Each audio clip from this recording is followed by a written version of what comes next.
So what type of syndromes do you see more often in athletes?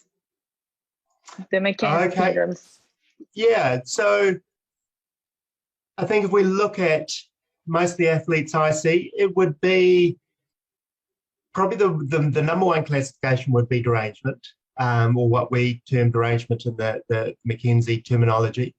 And that would be consistent with what we see in the general population as well. So it's certainly a number of derangements, so those conditions that demonstrate directional preference.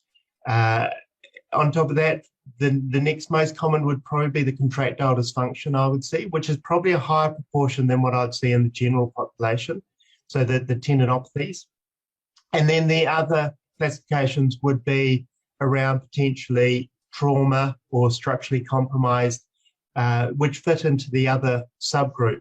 So, and then just trying to determine how we manage each of those.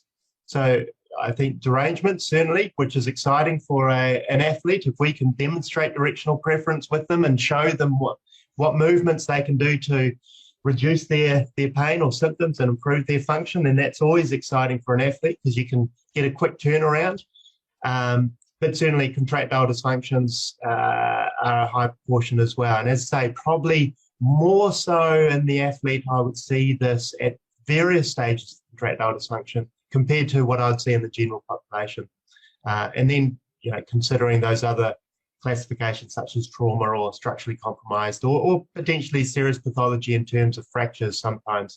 So we need to keep an eye out and make sure that we're excluding those other conditions as well.